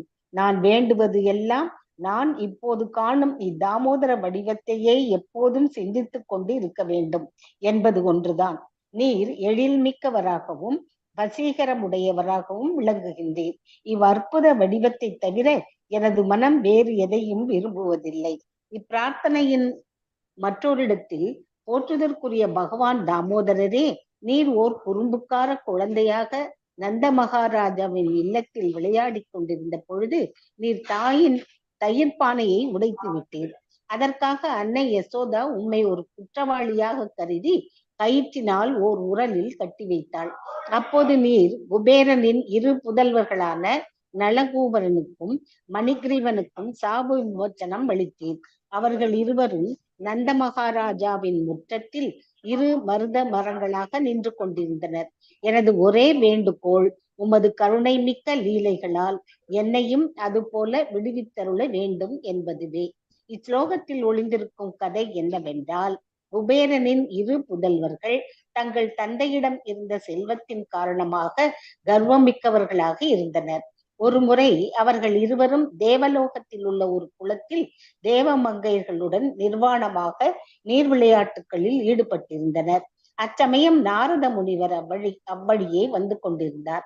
நாரதர் வருவதை கண்டதும் தேவ கன்னியர்கள் தங்கள் உடல்களை தங்கள் ஆடைகளால் மறைத்துக் கொண்டனர். ஆனால் அது மதுமயக்கத்தில் இருந்த குபேரனின் புதல்வர்களிடம் அந்த நாகரீகம் காணப்படவில்லை. அவர்களின் நடத்தையை கண்டு பெருஞ்சினம் கொண்ட நாரதர் அவர்களை பார்த்து, நீங்கள் உணர்ச்சியற்றவர்களாக இருக்கின்றீர்கள். அதனால் குபேரனின் புதல்வர்களாக நீங்கள் இருப்பதை விட மரங்களாக இருப்பது சால சிறந்தது என்று சபித்தார். இவ்வாறு சபிக்கப்பட்டவுடன் தங்கள் உணர்வு பெற்ற அவர்கள் நாரதரிடம் தங்கள் குற்றத்தை பொறுத்தருளும்படி வேண்டினர். பின்னர் நாரதர், ஆம், நீர் இருவரும் மருத மரங்களாக ஆவீர்கள். நீங்கள் நந்த மகாராஜாவின் முற்றத்தில் நிற்பீர்கள். கிருஷ்ணர் நந்த மகாராஜாவின் வளர்ப்பு மகனாக அவதரிக்கும் காலத்தில் அவர் உங்களுக்கு சாப விமோச்சனம் அளிப்பார் என்று கூறினார். அதாவது நாரதரின் சாபம் குபேரனின் புதல்வருக்கு வரமாக மாறியது. ஏனென்றால் அவர்கள் இருவரும் கிருஷ்ணரின் ஆசியினை பெறுவர் என்பது அதில் வருவது உரைப்பதன் மூலமாக மறைமுகமாக கூறப்பட்டிருக்கிறது. அதன் பின்னர் பகவான் தாமோதரன் தாம் கட்டப்பட்டிருந்த உரலுடன் நாரதரின் விருப்பத்தை நிறைவேற்றுவதற்காக மருத மரங்களை மண்ணில் விழச் செய்யும் நாள் வரை அவர்கள் இருவரும் நந்த மகாராஜாவின் முற்றத்தில் இரு பெரும் மருத மரங்களாக நின்று கொண்டிருந்தனர். அவ்வாறு வீழ்த்தப்பட்ட மரங்களிலிருந்தே நலகூவரனும் மணிகிரீவனும் வெளிப்பட்டு பின்னர் பகவானின் சிறந்த பக்தர்களாயினர். ஹயஸ்ரீர்ஷ பஞ்சராத்திரத்தில் போற்றுதற்குரிய பகவானே, ஓ முழுமுதற் கடவுளே, எனது தர்ம வாழ்வினின்று உண்டாகும் எந்த ஒரு பயனும் நான் வேண்டேன். எந்த விதமான பொருளாதார வளர்ச்சியும் வேண்டேன். புலனின்பம் எதுவும் வேண்டேன். அதுபோல விடுதலையும் வேண்டேன். நான் வேண்டுவதெல்லாம் உமது தாமரை திருவடிகளுக்கு நித்தியமாக தொண்டனாக இருக்க வேண்டும் என்பதுவே. எனக்கு மனமிறங்கி வரத்தை அருள்வீராக என்று குறிப்பிடப்பட்டிருக்கிறது. அதே ஹயசீர்ஷ பஞ்சராத்திரத்தில் நரசிம்ம தேவர் பிரகலாத மகாராஜாவிற்கு வரமளிக்க விரும்பிய பொழுது பிரகலாதன் எந்த விதமான பௌதீக நன்மைகளையும் வேண்டாது அவரது நித்திய தொண்டனாக இருக்கும் வரம் ஒன்றினையே பகவானிடம் வேண்டினார். இது தொடர்பாக பிரகலாத மகாராஜா பகவான் ராமச்சந்திர மூர்த்தியின் நித்திய தொண்டனாக அனுமனை முன்னுதாரணம் காட்டுகிறார். அனுமனும் பகவானிடம் எந்த விதமான பௌதீக நன்மையும் வேண்டவில்லை. அவர் எப்போதும் பகவானின் பக்தி தொண்டில் ஈடுபட விரும்பினார். அதுவே அனுமனின் மேன்மை குணமாகும். அதற்காகவே அவர் பக்தர்கள் அனைவராலும் இன்றும் வழிபடப்படுகிறார். பிரகலாத மகாராஜாவும் தமது வந்தனங்களை அனுமனுக்கு சமர்ப்பிக்கின்றார். அதில் அருமையான ஸ்லோகம் ஒன்று இருக்கிறது. அதில் அனுமன் கூறுகிறார், போற்றுதற்குரிய பகவானே, நீர் விரும்பினால் இப்பௌதீக வாழ்விலிருந்து எனக்கு விடுதலை அளிக்க முடியும், அல்லது உம்மோடு ஒன்று கலக்கும் உரிமையையும் அளிக்க முடியும். ஆனால் நான் இவற்றையெல்லாம் விரும்புவதில்லை. விடுதலை பெற்ற பின்னரும் கூட நம் இருவருக்கும் இடையே உள்ள எஜமானன் அடிமை என்னும் உறவு முறையினை இல்லாததாக்கும் என்ற ஒன்றையும் நான் விரும்பவில்லை. இதே கருத்து. ஹரே கிருஷ்ணா. ஹரே கிருஷ்ணா மாதாஜி. தேங்க்யூ மாதாஜி. ஜெயஸ்ரீகன். தேங்க்யூ மாதாஜி. ஜெயஸ்ரீகண்ணன் மாதாஜி, நீங்க மிச்சிருக்கிறத படிச்சு. ஹரே கிருஷ்ணா மாதாஜி. இதே கருத்து நாரத பஞ்சராத்திரத்திலும் உள்ளது. அதில் போற்றுதற்குரிய பகவானே, தர்மம், அர்த்தம், காமம், மோட்சம் என்பவற்றினால் உண்டாகும் எந்த ஒரு நிறைவு நிலையினையும் நான் விரும்பவில்லை. நான் வேண்டுவதெல்லாம் உமது தாமரை திருவடிகளின் கீழ் எந்நாளும் நான் இருக்கும் வரம் ஒன்றே ஆகும். நான் சாலோக்கியம், உமது உலகில் வாழ்வது, அல்லது சாரூக்கியம், உம்மை போன்ற அங்க அவயங்களை பெறுவது போன்ற முக்திகளையும் வேண்டேன். உமது அன்பு தொண்டில் எப்போதும் ஈடுபடும் ஆசி ஒன்றினையே நீ அருள வேண்டும் என்று நான் பிரார்த்திக்கிறேன் என்று குறிப்பிடப்பட்டுள்ளது. அதே போன்று ஸ்ரீமத் பாகவதம் 6ஆம் காண்டம் 14ஆம் அத்தியாயம் 5வது ஸ்லோகத்தில் ஹரிஷித் மகாராஜா சுகதேவ கோஸ்வாமியிடம் வினவுகிறார், வணக்கத்திற்கு உரிய பிராமணரே, அரக்கன் விருத்திராசுரன் ஒரு கொடும்பாவி என்றும் அவனது மனோநிலை ரஜோ தமோ குணங்களில் ஆழ்ந்திருப்பது என்றும் நான் அறிகிறேன். பின்னர் அவன் எவ்வாறு நாராயணனுக்குரிய பக்தி தொண்டின் நிறைவு நிலையினை ஏதினான்? கடுமையான தவங்களை செய்து முழு ஞானத்துடன் விடுதலை பெற்ற மகா புருஷர்கள் கூட பகவானின் பக்தர்களாவதற்கு கடுமையாக முயற்சிக்க வேண்டியுள்ளது என்று நான் கேள்விப்படுகிறேன். மேலும் அவ்வாறான மனிதர்கள் மிகவும் அரிதாகவே உள்ளனர் என்றும் ஏன் பெரும்பாலும் காணப்படுவதே இல்லை என்றும் அறியப்படுகிறது. ஆனால் விருத்திராசுரன் அது போன்ற ஒரு பக்தனானது கண்டு நான் பெரும் வியப்படைகிறேன். மேற்படி ஸ்லோகத்தில் நாம் மனம் கொள்ள வேண்டியது என்னவென்றால், அருவ பிரம்மத்துடன் ஒன்று கலந்த புக்தி பெற்ற மனிதர்கள் பலர் இருக்கலாம். ஆனால் முழுமுதற் கடவுள் நாராயணரின் பக்தனாக இருப்பது மிக மிக அரிதாகும் என்பதுவே. கோடிக்கணக்கான விடுதலை பெற்ற மனிதர்களில் ஒரே ஒரு பாக்கியசாலியே பக்தனாகிறான். ஸ்ரீமத் பாகவதம் 1 காண்டம் 8ஆம் அத்தியாயம் 20வது ஸ்லோகத்தில் மகாராணி பகவான் கிருஷ்ணர் விடைபெறும் பொழுது அவரை பிரார்த்திக்கிறாள். போற்றுதற்குரிய கிருஷ்ணரே, மாபெரும் அறிஞர்களும் பரம அம்சர்களும் முற்றிலும் விடுதலை பெற்ற ஆத்மாக்கள் கூட உயிர்த்துணர முடியா வண்ணம் நீர் மேன்மை மிக்கவர் ஆவீர். ஆகையால் பௌதீக வாழ்வின் எல்லா விளைவுகளையும் கடந்த அது போன்ற மாமுனிவர்களே உம்மை அறிய இயலாதவர்களாக இருக்கும் போது அறிவிற் குறைந்த பெண்களின் பிரிவை சேர்ந்த எம்போன்றிற்கு உமது கீர்த்திகளை அறிந்து கொள்வது எவ்வாறு சாத்தியமாகும்? இஸ்லோகத்தில் நாம் குறித்து கொள்ள வேண்டியது என்னவெனில், முழுமுதற் கடவுள் முக்தி பெற்ற மகா புருஷர்களால் அறிந்து கொள்ளப்படுபவர் அல்ல. மாறாக அடக்கமும் பணிவும் மிக்க மகாராணி குந்தி தேவி போன்ற பக்தர்களால் அறிந்து கொள்ளப்படுபவர் ஆவார் என்பதுவே. அவள் பெண்ணாகவும் ஆணை காட்டிலும் அறிவிற் குறைந்தவளாக கருதப்பட்ட போதிலும் அவளால் கிருஷ்ணரின் கீர்த்திகளை உணர்ந்து கொள்ள முடிந்தது. இதுவே இஸ்லோகத்தின் மைய கருத்தாகும். ஸ்ரீமத் பாகவதம் 1 காண்டம் 7ஆம் அத்தியாயம் 10வது ஸ்லோகம் ஒரு முக்கியமான ஸ்லோகமாகும். அது ஆத்மா ராம் ஸ்லோகம் என்று அழைக்கப்படுகிறது. அந்த ஆத்மாராம் ஸ்லோகத்தில் பௌதீக மாசுக்களிலிருந்து முற்றிலும் விடுதலை பெற்றவர்கள் கூட பகவான் கிருஷ்ணரின் உன்னத குணங்களால் ஈர்க்கப்படுகின்றனர் என்று குறிப்பிடப்பட்டுள்ளது. இஸ்லோகத்தின் பொருள் என்னவெனில், விடுதலை பெற்ற ஆத்மாவிடம் பௌதீக இன்பத்திற்கான இச்சை எதுவும் இராது. அவன் அனைத்து வகையான பௌதீக இச்சைகளிலிருந்தும் விடுதலை பெற்றவனாக இருக்கிறான் என்ற போதிலும் அவன் பகவானின் லீலைகளை பற்றி கேட்பது, புரிந்து கொள்வது என்னும் இச்சையினால் மிகவும் வலிமையாக ஈர்க்கப்படுகிறான் என்பதாகும். ஆகையால் பகவானின் கீர்த்திகளும் லீலைகளும் பௌதீகமானவை அன்று என்று நாம் முடிவு செய்யலாம். இல்லையேல் ஆத்மாராமர்கள் எனப்படும் விடுதலை பெற்றவர்கள் அந்த லீலைகளால் எங்கனம் ஈர்க்கப்படுவர்? இதுவே இஸ்லோகத்தின் முக்கியமான கருத்தாகும். மேலே கூறப்பட்டதிலிருந்து ஒரு பக்தன் எந்த விதமான முக்தி நிலையும் நாடுவது இல்லை என்று தெரிகிறது. ஏற்கனவே விளக்கியுள்ளபடி 5 வகையான முக்தி நிலைகள் உள்ளன. அவை: 1. பகவானுடன் ஒன்று கலத்தல். 2. பகவானை போல் அவரது உலகத்திலேயே வாழ்வது. 3. பகவானை போன்றே அங்க அவயங்கள் பெறுவது. 4. பகவானிடம் உள்ளது போன்ற அதே வளங்களை பெறுவது. 5. பகவானுடன் நித்திய தொடர்பு கொள்வது. இந்த 5 வகையான முக்தி நிலைகளில் பகவானுடன் ஒன்று கலப்பதாகிய சாயுத்திய முக்தியானது ஒரு பக்தனால் ஏற்றுக்கொள்ளப்படுவதற்கு இறுதியாக தாழ்ந்த முக்தியாகும். பக்தர்களால் விரும்பப்படவில்லை என்ற போதிலும் பிற 4 முக்தி நிலைகளும் பக்தி கோட்பாடுகளுக்கு எதிரானவை அன்று. இந்நான்கு முக்திகளையும் எய்து பெற்ற விடுதலை பெற்ற சிலர் கிருஷ்ணர் மீதான அன்பில் கிளர்ச்சி பெற்று ஆன்மீக வானில் உள்ள பூலோக விருந்தாவனத்திற்கு உயர்வு பெறலாம். அதாவது வைகுண்ட லோகத்திற்கு ஏற்கனவே உயர்வு பெற்ற 4 வகை முக்தி எய்த பெற்றவர்கள் கூட சில சமயம் கிருஷ்ணர் மீதான அன்பில் வளர்ச்சி பெற்று கிருஷ்ணலோகத்திற்கு உயர்வு பெறலாம். ஆகவே 4 வகை முக்தி எய்த பெற்றவர்களும் கூட வாழ்வின் பல்வேறு நிலைகளை இன்னும் கடக்க வேண்டியுள்ளது. ஆரம்பத்தில் அவர்கள் கிருஷ்ணரின் வளங்களை விரும்புபவர்களாக இருக்கலாம். ஆனால் முதிர்ந்த நிலையில் பிருந்தாவனத்தில் வெளிப்படுத்தப்பட்டு இன்று உறங்கிக் கொண்டிருக்கும் கிருஷ்ணர் மீதான அன்பானது அவர்களின் இதயங்களில் முக்கியத்துவம் பெறுகின்றது. ஆகையால் தூய பக்தர்கள் பிற 4 வகை முக்திகளை ஏற்றுக்கொண்ட போதிலும் பரபிரம்மத்துடன் ஒன்று கலக்கும் சாயுத்திய முக்தியை அவர்கள் ஒருபோதும் ஏற்றுக்கொள்வது இல்லை. முழுமுதற் கடவுள் பல்வகைப்பட்ட பக்தர்களில் பிருந்தாவனத்தில் உள்ள கிருஷ்ணரின் வடிவமான பகவானின் உண்மை வடிவத்தினால் வசீகரிக்கப்படுபவன் மிக உயர்ந்த முதல்தர பக்தனாக கருதப்படுகிறான். இது போன்ற பக்தன் வைகுண்ட லோகத்தில் உள்ள வளங்களினாலோ அல்லது கிருஷ்ணர் ஆட்சி புரிந்த துவாரகாபுரியில் உள்ள வளங்களினாலோ ஒருபோதும் ஈர்க்கப்படுவது இல்லை. ஸ்ரீல ரூப கோஸ்வாமி வசீகரிக்கப்பட்ட பக்தர்களே மிக உயர்ந்த பக்தர்கள் ஆவர் என்பது. பகவானின் ஒரு குறிப்பிட்ட வடிவத்தின் மீது பற்றுடைய ஒரு பக்தன் தனது பக்தியை பிற வடிவங்களின் மீது வைப்பதற்கு விரும்ப மாட்டான். உதாரணமாக பகவான் ராமச்சந்திர மூர்த்தியின் பக்தரான அனுமானை எடுத்துக்கொள்வோம். அவர் பகவான் ராமச்சந்திர மூர்த்திக்கும் பகவான் நாராயணனுக்கும் இடையே எந்த விதமான வேறுபாடும் இல்லை என்பதை நன்கு அறிவார். இருந்தாலும் அவர் இன்று வரை பகவான் ராமச்சந்திர மூர்த்திக்கு தொண்டு செய்யவே விரும்புகிறார். இது ஒரு குறிப்பிட்ட பக்தனின் குறிப்பிட்ட ஈடுபாட்டினால் உண்டாவதாகும். பகவானின் வடிவங்கள் ஏராளம் என்ற போதிலும் கிருஷ்ண வடிவமே அவரது உண்மையான வடிவமாகும்.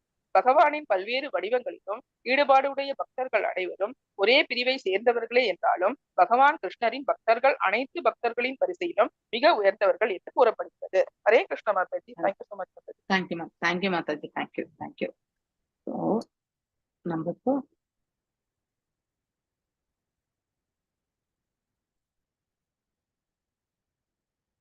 இந்த பத்ம புராணத்துல நம்ம தாமோதர் லீலை பத்தி நமக்கு நல்லாவே தெரியும் இல்லையா? தாம் என்றால் கயிறு, உதரா அப்படின்னா வயிறு இல்லையா? சோ இங்க கண்ணனுடைய லீலை பார்க்கணும் நம்ம. ஒன்று அந்த லீலை செய்த, அதாவது தயிர் பானைய வந்து உடைச்சதால யசோத தாயாருக்கு கோபம் வருகிறது இல்லையா? சோ இவ்வளவு அதாவது என்ன சொல்லுவாங்க, சேட்டை பண்றாரு அப்படிங்கிறதுக்காக அவரை ஒரு இடத்துல கட்டி வைக்கணும்ன்றதுக்காக தான் அந்த உரல்ல கட்டணும்னு நினைப்பாங்க. ஆனா அந்த உரலோட கட்டிக்கிறதுக்கும் பகவானே கட்டி கொண்டால் ஒழிய தாயாரால அவரை கட்டவே முடியல இல்லையா? இந்த பிரபஞ்சத்தையே ஆளக்கூடியவர் அவரை போய் கயிறுல கட்ட முடியுமா? ஆனா தாயாருடைய அந்த வருத்தமான நிலையை கண்டு அவரே அந்த உரலோட கட்டி கொண்டார். இது ஒரு பாகம் இல்லையா? சோ கார்த்திகை திங்கள்ல நாம எல்லாருமே அத நம்ம தாமோதர் லீலைய பாடுவோம் இல்லையா? அந்த பாடி நம்ம நெய் விளக்க டோட்டலி எத்தனை ரவுண்ட்ஸ்? 16 ரவுண்ட்ஸ் இல்லையா? சோ ஒரு கால் பாதங்கள்ல 4, இந்த மாதிரி அவருடைய வயிறு பாகம், அதுக்கப்புறம் தலை பாகம், இப்படி மேலும் முழுசா மீனும் 7 ரவுண்ட்ஸ் இதெல்லாம் பண்ணு 7 இது நம்ம பண்ணுவோம் இல்லையா? சோ அப்படி பகவானுடைய ரூபத்திற்கு நாம அந்த நெய் விளக்க காட்டி அந்த தாமோதர அஷ்டகத்தை வாசிச்சு நாம அந்த கார்த்திகை திங்கள் முழுவதுமே அவருக்காக நாம சில பேர் உபவாசம் கூட இருப்பாங்க. ஹோல் மந்த் இருக்கக்கூடியவங்களும் இருக்காங்க. இது அந்த விருந்தாவன ஏரியால தான் இதெல்லாம் நம்ம பார்க்க முடியும். இப்ப நம்ம இஸ்கான்ல அதை கண்டிப்பா ஃபாலோ பண்றாங்க. இங்கேயே அந்த மாதிரி உபவாசங்கள் இருக்கலாம். இல்லை ஒரு பர்டிகுலர் உணவு வகை மட்டுமே சாப்பிட்டு இருக்கக்கூடிய அத்தகைய ஒரு பக்குவத்தையும் பெற்றிருப்பார்கள். சோ இது பகவானுக்கு செய்யக்கூடிய திருத்தொண்டாக நாம கருதுகின்றோம். ஆனால் இந்த தாமோதர் லீலையை நிகழ்த்துவதற்கான காரணமும் உண்டு இல்லையா? நாரதருடைய சாபத்தையுமே வந்து பெற்றிருக்கக்கூடிய நல குபேரா அதாவது மணிகிரீவா மற்றும் நல குபேரா, இவங்க 2 பேருமே வந்து குபேரனுடைய பிள்ளைகள். சோ இவங்க 2 பேருமே நாரத மகரிஷிடத்துல வந்து சாபத்தை பெற்றவர்கள். சோ மேல உலகத்துல யக்ஷ ராட்சசர்கள் இல்லையா அவங்க, ராட்சசர்களில் குபேரன் நான் பகவான் சொல்லியிருக்கார். சோ குபேரனுடைய பிள்ளைகள் அவங்களோட செல்வ பலங்களால் செருக்கடைந்து இல்லையா, சோ உடல் ஆடையின்றி அங்கே மேல் உலகத்திற்கு கூடிய அந்த அப்சரஸ்களோட பாத்தீங்கன்னாக்கா நீர்ல வந்து இருக்கும் பொழுது அந்த பக்கம் வந்த நாரத மகரிஷியை பார்த்து அந்த பெண்கள் தங்களுடைய நிலையை வந்து அவர்கள் சரிப்படுத்தி கொண்டார்கள். ஆனால் இவர்கள் வந்து அகங்காரத்தால் வந்து ஒன்று தன்னுடைய நிலையில எந்த மாற்றத்தையும் அவர் ஏற்படுத்தி கொள்ளல. அவங்க தாங்கள் இப்படி இருப்பது தவறு என்பதும் அவர்கள் உணரவில்லை. மேலும் அங்கே வந்த நாரத மகரிஷிக்கும் வந்து ஒரு குரு ஆச்சாரியா என்ற ஸ்தானத்தில் இருக்கக்கூடிய அவருக்கு எந்த ஒரு மரியாதைகளையுமே அவர்கள் செய்யவில்லை. சோ இத்தனை தவறுகளையும் இழைத்ததால சோ உங்களுக்கு இப்படித்தான் வாழணும் பொழுது நீங்க வந்து மரங்களாகிருங்க. அதனாலதான் one of the slokas I think maybe ஒரு 1 year பிஃபோர் கூட படிச்சிருக்கலாம். அப்போ ஒரு வியாக்கியானத்துல வந்து பிரபுபாதர் சொல்லியிருக்காரு. ஸோ கான்சியஸ்னஸ் லெஸ்ஸா இருக்கிறாங்க. யாரெல்லாம் பாடி எக்ஸ்போஷர் பண்றாங்களோ கண்டிப்பா வந்து அடுத்த ஜென்மம் என்று இருந்தால் அவங்க மரங்களாக தான் வருவாங்கன்றது வந்து சொல்லப்படுகிறது. ஸோ பாடிலி எக்ஸ்போஷர் வந்து தவறு, அது எப்பொழுதுமே செய்யக்கூடாது. நம்ம ஒரு பாடி கவர் பண்ணிக்கிறதுக்கு தான் நம்ம வந்து பழகிக்கணுமே ஒழிய பாடியில எக்ஸ்போஷர் வந்து பண்ணக்கூடாது. ஸோ இப்படி இந்த இடத்துல இவங்க பாடி எக்ஸ்போஷர் பண்ணதுனால அவங்க ஓகே நீங்க அதுலதான் ஹாப்பியா இருக்கீங்கன்னாக்கா ஓகே, மரஞ்செடிகளுக்கு எதுவுமே ட்ரெஸ் கிடையாது இல்லையா, அப்படிப்பட்ட ஒரு ஜீவனை வாழ்க்கையை வந்து நீ அடைவாய் என்று அந்த சாபத்தை பெற்ற பிறகு அவங்க வந்து they come to their senses இல்லையா. சோ அவங்களோட நினைவுக்கு அவங்க திரும்பி நாராயணத்துல வந்து பணிந்து சோ பாவ விமோசனத்திற்கான ஒரு இதையும் வந்து கேட்கிறாங்க. சோ கண்ணனாக பகவான் வந்து அவதாரம் எடுத்துக்கொண்டு வரும் பொழுது உங்களுக்கு வந்து அதாவது நந்த மகாராஜாவுடைய முற்றத்துல வந்து நீங்க அர்ஜுன மரங்களாக இருப்பீங்க. சோ அதான் மருத மரங்கள், அர்ஜுன மரங்கள். சோ அந்த மரங்கள்ல வந்து நீங்க வந்து அவருடைய பாதம் படும்போது இல்லையா, அவருடைய இது படும்போது நீங்க வந்து மோட்சத்தை அடைவீங்க அப்படிங்கறது வந்து உங்களுடைய பாவ மோட்சம் கிடைக்கும்ன்றத வந்து சொல்றார். அதுதான் அந்த லீலை தான் வந்து நிகழ்கிறது. அதற்காக தான் கண்ணபிரான் வந்து இந்த லீலையே நிகழ்த்தினார். தாயாருக்கு கோபத்தை வரவழைத்தார், தாயாரிடத்தில் கயிறு கட்டி கொண்டார் இல்லையா, அந்த உரலை இழுத்து கொண்டே அந்த 2 மரங்களுக்கு மத்தியில வந்தார். 2 மரங்களுமே வந்து உடைந்து இல்லையா, பெரிய சப்தத்தோட உடைந்து இல்லையா, அதுல இருந்து இருவருமே வந்து அந்த யக்ஷ ராட்சசர்களும் வந்து வெளிவந்து பகவானுக்கு வந்து நமஸ்காரங்களை செய்து செல்கிறார்கள். சோ இப்படி அவங்களுக்கு அது ஒரு பெனிடிக்ஷன் தான், அது ஒரு வரம் தான் இல்லையா. பாவ விமோக்ஷனம் என்பது செகண்டரி. ஆனா அவங்க இறைவனை தரிசனம் பண்ணுவதற்கான ஒரு பாக்கியத்தை அவர்கள் பெற்றார்கள் இல்லையா. நமக்கெல்லாம் அந்த பாக்கியம் எப்ப கிடைக்கும்னு நமக்கு தெரியாது. ஆனா அவர்கள் வந்து இந்த சாபத்தில் இருந்தாலுமே கூட அவர்கள் வந்து பகவானை வந்து தரிசனம் பெறுவதற்கான பாக்கியத்தை அவர்கள் பெற்றார்கள். இன்னொரு விருஷாசுரன் கதையும் நாம படிச்சிருக்கோம் இல்லையா. விருஷாசுரன் யாரு சொல்லுங்க. விருஷாசுரன் படிச்சிருக்கோம். அதாவது பார்வதி தாயாருடைய சாபத்தினால்தான் அவன் வந்து விருஷாசுரன் ஆகின்றான். யாரது? அதுக்கு முந்தைய இதுல வந்து அவன் யார் என்று சொல்லுங்க. விருஷாசுரன் வந்து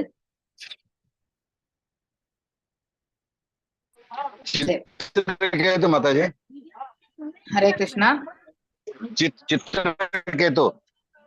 எஸ், மன்னர் சித்ரகேது இல்லையா. சோ இந்த கதை நான் நிறைய வாட்டி 6th canto வருது மாதாஜி. தேங்க்யூ. எஸ், சாபம். அவர் வந்து பகவானுடைய பக்தர் இல்லையா. சோ அதாவது ஹியூமிலியேஷன்ன்றதை விட அதாவது நம்ம என்ன தவறே இழைக்கலன்னாலும் நமக்கு தண்டனை கிடைச்சா கூட ஏத்துக்க கொள்ளக்கூடிய அந்த பக்குவம் என்பது அதற்கு உதாரணமா சித்திரகேதுவை தான் சொல்லுவாங்க. அவர் அதாவது பகவான் வந்து இப்ப சிவபெருமான் வந்து பாகவதத்தை எடுத்துரைத்துக் கொண்டிருக்கிறார். அங்கே தாயாரும் வந்து அவருடைய மடி மீது உட்கார்ந்து வண்ணம் இருக்கிறார் இல்லையா. சோ மேன்மையான பாகவதம். ஆனா அங்கே உட்கார்ந்து இருக்கக்கூடிய அந்த தோரணை வந்து ரெண்டுமே கான்ட்ரவர்ஷியலா இருக்குதுன்னு யார் என்கிறார், அதாவது சித்திரகேது எண்ணுகிறார். ஆனா சிவபெருமான் வந்து எந்த பிளாட்ஃபார்ம்ல இருக்காரு, இஸ் எபவ் தட் இல்லையா. அதாவது யாரை விட பிரம்மரை விட இன்னும் ஹையஸ்ட் லெவல்ல இருக்கக்கூடியவர். சோ அதனால்தான் அவர் வந்து ததாசக்தி என்று சொல்லப்படுவது. அவர் வந்து ஜீவசக்தியில வர்றதே கிடையாது இல்லையா? சோ அப்படி அவருடைய நிலை வந்து ரெனவுன்சேஷன்ல வந்து அவரும் வந்து ஹையஸ்ட் லெவல். அதனால அந்த பாவம் வந்து என்னதான் நாம பௌதிகத்துல ஈடுபட்டிருந்தாலும் பௌதிக கண்ணோட்டத்தோட செயல்படும் கூடிய பாவம் வேறு, அதே பௌதிக செயல்கள் அனைத்திலுமே நாம் ஈடுபட்டு கொண்டு அந்த பலன்களை எதிர்பார்க்காம அனைத்தையுமே இறை தொண்டாக எண்ணிக்கொண்டு செய்யக்கூடிய பாவம் வேறு. சோ சிவபெருமான் வந்து 2ஆம் ரகம். அவர் வந்து பௌதிகத்தோட சம்பந்தம் பட விரும்பவில்லை. ஆனால் இந்த பௌதிகத்தை ஆளக்கூடிய ஒன் ஆஃப் த அட்மினிஸ்ட்ரேட்டரும் அவர் இல்லையா? இங்கே அவர் வந்து செயல்பட்டுதான் ஆக வேண்டும். அந்த பதவியை அவரால விடவே முடியாது. சோ அப்போ இந்த அஃபென்ஸ் பண்ணிட்டார் அப்படின்னு அவர் வந்து புன்னகை பூத்து விட்டார் இல்லையா? அப்படின்னா அவர் ஏளனமா சிரிச்சிட்டாருன்னு தாயார் நினைச்சுண்டு உடனே வந்து அவனை வந்து அசுரனாக வந்து சபித்து விடுகிறார்கள். சோ ஆனாலும் அவன் செய்த அந்த புண்ணிய காரியங்கள் அதுதான் இந்த இடத்துல பார்க்கணும். ஒன் ஆஃப் த பிளேசஸ்ல வந்து அவரை பத்தி சொல்லப்பட்டிருக்கு இல்லையா? விருட்சாசுரன் அவனுக்கு எப்படி அந்த இது கிடைச்சது அப்படிங்கிற ஒரு அசுரனாக இருந்தும் அவனுக்கு வந்து விருட்சாசுரன் இந்த இடத்துல சொல்லப்பட்டிருக்கு. பரீட்சித் மகாராஜ் வந்து சுகதேவ் கோஸ்வாமி கிட்ட கேட்கிறார். So my dear Brahmana, I understand that the demon Vrikshasura was gratefully sinful person. இல்லையா? அசுரனான பிறகு அசுர செயல்கள் தான் செய்வார்கள். ஆனா அவருடைய முந்தைய கர்ம பலன் வந்து பக்தனாக செயல்பட்டதால இறுதியில வந்து அவன் பக்தனாகவே வந்து மடிகிறான் இல்லையா? And that mentality has completely observed in the mode of அதாவது அசுர இயல்புகள் வந்து அறியாமை மற்றும் வந்து அந்த ரஜோ குணத்துல இருக்கும். How did he develop such a perfectional stage of devotional service to Narayana? இல்லையா? முதல்ல அவன் நாராயணரை தான் கும்பிட்டுட்டு இருந்தான். I have heard that even great persons, அதாவது தபசி, ஆஸ்டரிட்டிஸ், தவங்கள், இதெல்லாம் யஜ்ஞங்கள், தவங்கள் எல்லாம் செய்தவங்களாலுமே நாராயணரை காணக்கூடிய பாக்கியத்தை பெறல. நாராயணருக்கு வந்து தூய்மையா பக்தி செய்ய அவங்களால முடியல இல்லையா? It is understood that such a person who are very very rare. அப்படி அச்சீவ் பண்றவங்களும் வந்து மிக அரிதான நிலை. எவ்வாறு நம்ம துருவ மகாராஜ் மாதிரி இல்லையா? ஆனாலும் வந்து இந்த விருட்சாசுரன் வந்து இவ்வளவு வந்து அதாவது மோட்சத்தை அடையக்கூடிய நிலை எப்படி அடைந்தா? இதுவே வந்து ஆச்சரியமா இருக்கு என்ற கொஸ்டின் வந்து கேட்கிறார். ஆனா அவருடைய தாற்பயம் இதுதான் பின்னாடி இருக்கக்கூடிய கதை. அவன் முந்தைய இதுல இருந்த போது அவன் வந்து மன்னர் சித்திரகேதுவாக இருக்கும் பொழுது இல்லையா? அவனுக்கு குழந்தை இல்லையே. அர்ஷசோகா அவனுடைய மகனுடைய பெயர் இல்லையா? சோகா அந்த பேர்லயே சோகம் தான் இல்லையா? சோ அவன் குழந்தையை வந்து பெற்றாலும் கூட அவனுக்கு குழந்தை இருக்க மாட்டான் கடைசி வரைக்கும் நினைச்சுண்டு நாரத மகரிஷியும் சொன்னார், அங்கீர முனிவரும் சொன்னார், கேட்கல அவன் வந்து. ஆனால் பிள்ளையை வரத்தை பெற்றான். அந்த பிள்ளை மீதே அன்பை பொழிந்தான். ஆனால் இறுதியில் அதாவது அவனுடைய பிற மனைவிகள் எல்லாமே சேர்ந்து அவனுக்கு அந்த குழந்தைக்கு விஷத்தை எடுத்து கொன்று விட்டார்கள். சோ அப்போ அவனுக்கு சோகத்தில் வந்து மீளாத சோகத்தில் ஆழ்ந்து விடுகின்றான். அதன் பிறகு நாரத மகரிஷியும் அங்கிரா முனிவருடைய கருணையால அவர்களுடைய உபதேசத்தினால அவன் வந்து காட்டுக்கு சென்று எல்லாம் வல்ல இறைவனை நோக்கி அவன் தவறு வாழ்க்கையை மேற்கொள்கின்றான். அப்ப அதுல வந்து முழுமை பெறதுனால்தான் அவன் வந்து ஒரு பக்தனாக மாறக்கூடிய பாக்கியத்தை பெறுகின்றான்.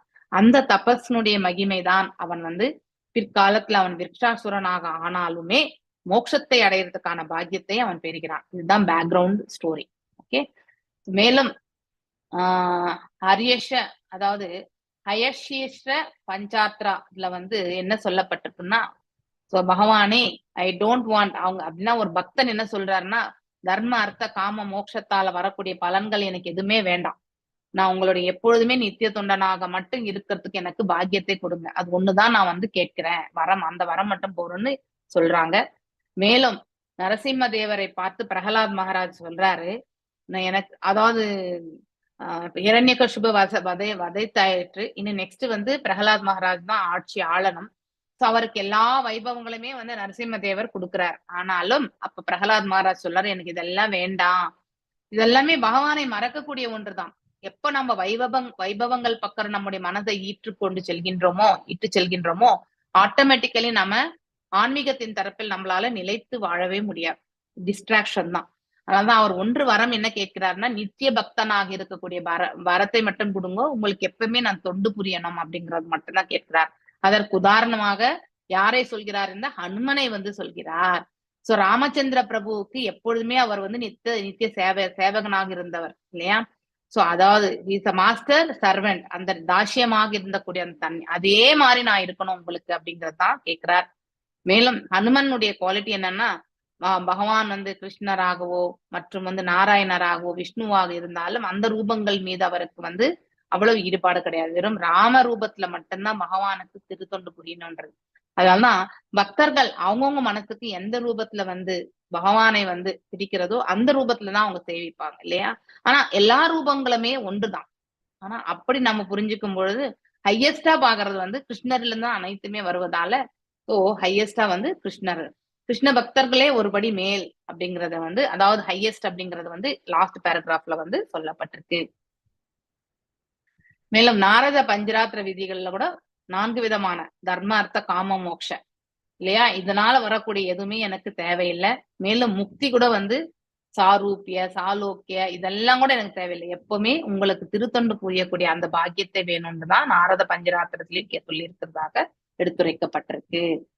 மேலும் பாகவதத்துல ஃபர்ஸ்ட் கேண்டோ குயின் குந்தி பிரேயர்ஸ் இல்லையா, குயின் குந்தி பத்தி உங்களுக்கு நிறையவே ராதிகா மாதாஜி கூட சொல்லியிருப்பாங்க இல்லையா.